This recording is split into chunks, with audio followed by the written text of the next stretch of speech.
अस्सलामुअलैकुम नाजरीन हजरात, वीडियो को लाइक करें, चैनल को सब्सक्राइब करें और बेल आइकन को भी दबा दें ताकि आपको हमारी आने वाली वीडियो की नोटिफिकेशन मिले। अल्लाह के रसूल अलैहिस्सलातु व तस्लीम के फरमान का मफ़हूम है कि बनी इसराइल में एक कौम थी, उनमें एक बहुत बड़ा इबादत गुजार आबिद शख्स था। उसका नाम बलअम बताया गया है और वो इतना इबादत गुजार, परहेजगार और मुत्तकी था कि अल्लाह ने उसको इस्म आज़म सिखाया था। इस्म आज़म के मुतालिक बहुत सारे अक़वाल हैं, लेकिन इस्म आज़म के मुतालिक कुछ बातें जो हमारे इल्म में हैं, एक तालिब इल्म की हैसियत से, वो ये है कि इस्म आज़म अल्लाह का वो नाम है जिसको फरिश्ते पढ़ते हैं तो पलक के झपकते वो अपने मकाम पर, आसमानों पर पहुंच जाते हैं, और जब पढ़ते हैं तो पलक के झपकते वो अल्लाह जहाँ भेजना चाहते हैं वहाँ ज़मीन पर आ जाते हैं। इस्म आज़म वो है कि अगर वो मुर्दे पे पढ़ा जाए तो मुर्दा जिंदा हो जाए। इस्म आज़म वो है कि जिसको पढ़कर अगर जिंदे को घूर दिया जाए तो वो मर जाए। इस्म आज़म वो है कि उसको पढ़कर जो दुआ की जाए अल्लाह तबारक व तआला उसको कबूल फरमाता है, रद्द नहीं फरमाता। बड़ी बरकतें इस्म आज़म शरीफ की। इस्म आज़म का मतलब होता है सबसे बड़ा नाम। अब ये इस्म आज़म छुपाया गया है, सबको नहीं बताया गया है, इसलिए कि इस्म आज़म सबको बता दिया जाएगा तो घर के आंगन में कोई कचरा डालेगा तो भी वो इस्म आज़म पढ़ के घूर देगा, तो तब तो लोग मरते ही रहेंगे। यही तो होगा। तो कम ज़र्फ़ों को इस्म आज़म नहीं दिया जाता। यहाँ हमारे पास टाइम मुख्तसर है और चूँकि मैं पिछले हफ्ते भी आया था, कभी आज भी आ गया हूँ, सफ़र में था तो मैंने सोचा कि ट्रेन लेट हो जाएंगी, तो इसीलिए किसी मस्जिद वालों से वादा नहीं किया। सोचा कि जब भी पहुँचेंगे तो मरकज़ में पहुँच के नमाज़ पढ़ लेंगे, लेकिन खुदा के करम से वक्त पर आ गया तो मैंने सोचा कि चलें आपसे भी, आपकी भी कुछ खिदमत कर लें और आपकी दुआएं ले लें।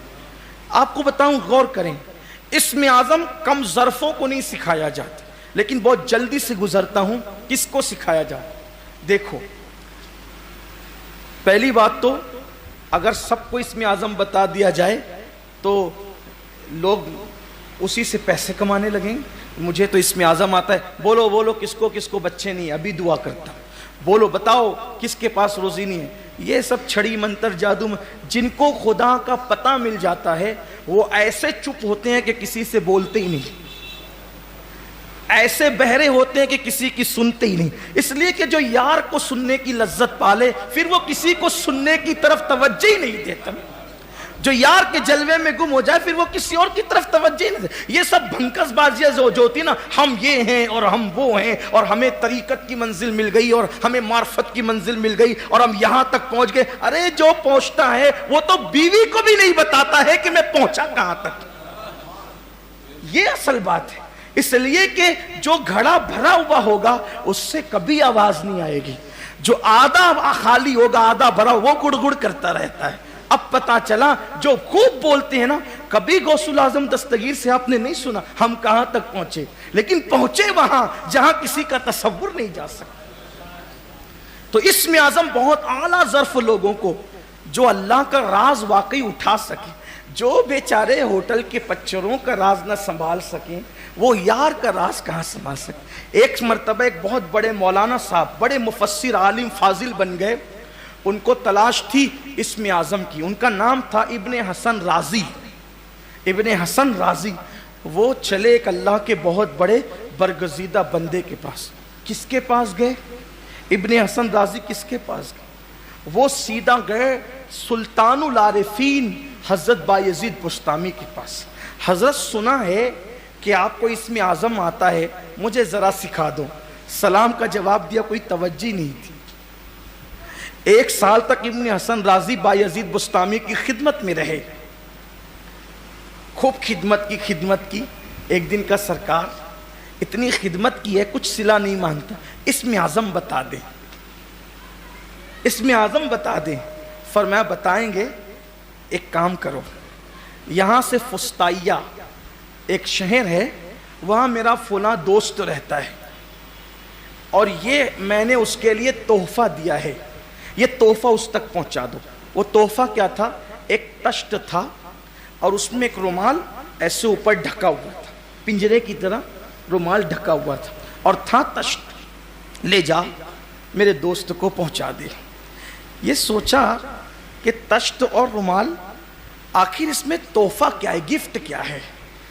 फुस्ताइया तक एक शहर से दूसरे शहर पहुंचाना है, हजरत बायजीद ने भेजा है, तो क्या करूं। लेकिन ये अमानतदार नहीं था, आलिम बड़ा बन गया था, फाजिल बन गया था, मुफस्सिर बन गया था, मुहद्दिस बन गया था, लेकिन ज़र्फ नहीं था। देखो, डिग्रियां होना अपनी जगह है और ज़र्फ होना अपनी जगह है।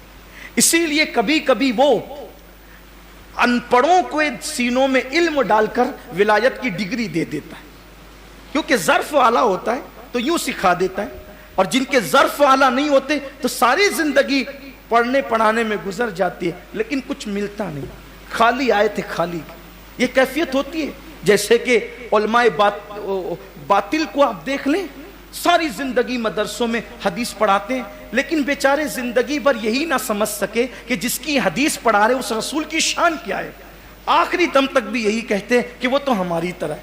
क्या ले गए, क्या मिला जिंदगी भर हदीस पढ़ने का, जिस हदीस वाले को समझा ही नहीं, क्या मिला। ये होता है, सब जिंदगी पढ़ने में गुजार दी, हुजूर की शान ही ना समझ सके तो क्या है, कुछ नहीं है।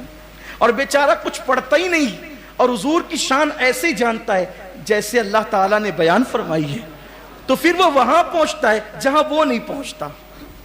तो ज़र्फ वाला होना चाहिए। तो ज़र्फ वाला नहीं था, पढ़ा लिखा बहुत था। सोचा कि हजरत तो देख नहीं रहे ना बायजीद बुस्तामी, जरा चेक तो करूं कि है क्या, जरा चेक करूं है क्या। जैसी रुमाल उठाया, अंदर चूहा था, निकल के भागा।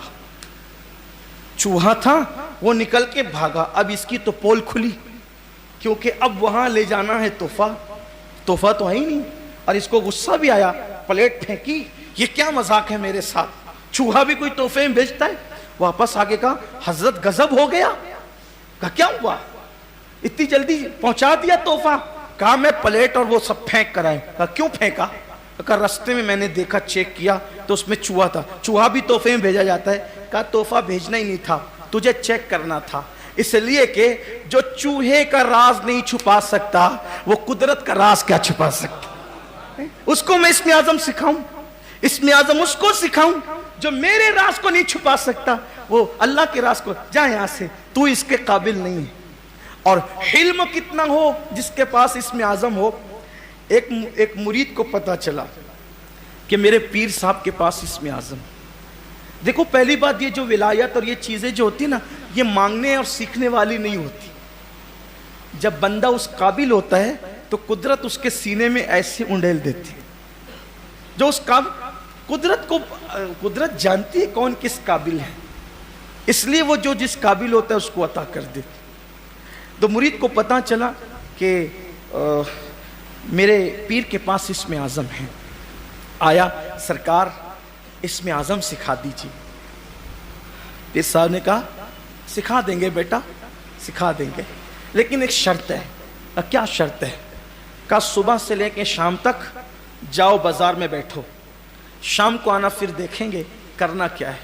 ये गया, सुबह से शाम तक मार्केट में बैठा। वहाँ तो चीटिंग बाजियाँ थी, ये इसका छीन के खा रहा है, ये झूठ बोल रहा है, वो धोखा दे रहा है, वो फरेब कर रहा है, वो उसको मार रहा है, वो उसको पीट रहा है।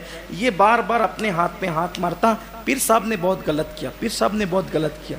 और अपना कहता, अगर वो मुझे इसमें आजम सुबह को सिखा देते, इसको निपटता, इसको निपटता, इसको, यानी यही सब वो सोचता रहा। लेकिन जब शाम का वक्त करीब आया तो उसके सब्र का पैमाना लबरेज हो गया और उसने पीर साहब पर गुस्से में वो आया कि क्यों नहीं सिखाया। उसने कौन सा मंजर देखा था। मंजर ये देखा था, एक बुढ़ा 80 साल से भी ज्यादा उम्र का, जिसका पूरा वजूद कांपता था। उसने कंधे पे लकड़ियों का गट्ठा उठा रखा है और कांपते हाथों से वो जमीन पे लकड़ी का गट्ठा डालता है। ऐसे में बादशाह के सिपाही आते हैं और उसको एक चाबुक मारते हैं। ओ बुढ़े, उठा, लकड़ी उठा और चल हमारे घर पहुंचा। जी जी सरकार, अभी पहुंचाता हूं। उसने उठाया लकड़ी और कांपते हुए कंधे पे रखा। सुन, पैसे नहीं देंगे। जी सरकार, जैसे आपकी मर्जी। अब ये तो गुस्से में लाल पीला, 80 साल से ज्यादा उम्र का ऐसा बूढ़ा जिसका पूरा वजूद कांपता है, ارے میرے پیر نے تو بہت بڑی غلطی کی، اسم اعظم نہیں بتایا، کم سے کم نہیں ان سب کو چھوڑ دیتا تو ان بدبختوں سے ضرور بدلہ لیتا۔ کتنا ظلم کر رہے ہیں ایک بوڑھے پر، کس قدر اس کو ستا رہے ہیں، اس کے اندر چلنے کی طاقت نہیں، ابھی وہ لے کر چلا ہی تھا، پھر پیر پہ چابک پڑا، جلدی چل ہمیں تاخیر گوارا نہیں ہے۔ جی سرکار ابھی چلتا ہوں۔ وہ اپنی طاقت سے بڑھتا رہا۔ اس وقت اس نے سوچا کہ اگر آج شام میرے پیر نے مجھے اسم اعظم بتایا، پہلے اسم اعظم پڑھ کے ان سپاہیوں کے لیے بد دعا کروں گا۔ آیا لال پیلا غصے میں، سرکار آپ نے بہت غلط کیا، مجھے آپ نے اسم اعظم نہیں سکھایا۔ کہا بیٹا کیا ہوا، مسئلہ کیا ہے؟ کہا کہ صبح سے شام تک بیٹھا بازار مارکیٹ میں ظلم چٹنگ بازیاں ہی ہو رہی ہے، اور یہ تو چھوٹی موٹی تھی جو میں برداشت نہ کر سکا، بڑی وہ جو شام کا معاملہ تھا۔ کیا تھا بیٹا؟ سب پورا واقعہ بتایا۔ پیر صاحب ہنسنے لگے، حضرت 80 سال کے بوڑھے پہ ظلم بتاتا ہوں اور آپ ہنستے ہیں؟ فرمایا بیٹا وہ جو 80 سال کا بوڑھا تھا نا، جو چابک کھائے جا رہا تھا، اسی نے مجھے اسم اعظم سکھایا ہے۔ اسم اعظم اسی نے مجھے سکھایا ہے، وہ قطب ہے اس دور کا۔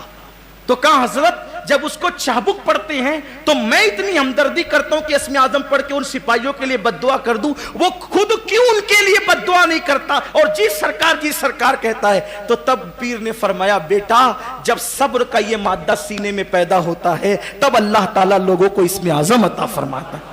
یعنی اپنی ذات کے لیے بدلہ لینے کا بالکل انسان کے دل و دماغ سے خیال ہی نکل جائے تب اللہ تعالیٰ اسم اعظم سکھاتا ہے۔ اب بتائیں کون ہے ایسا؟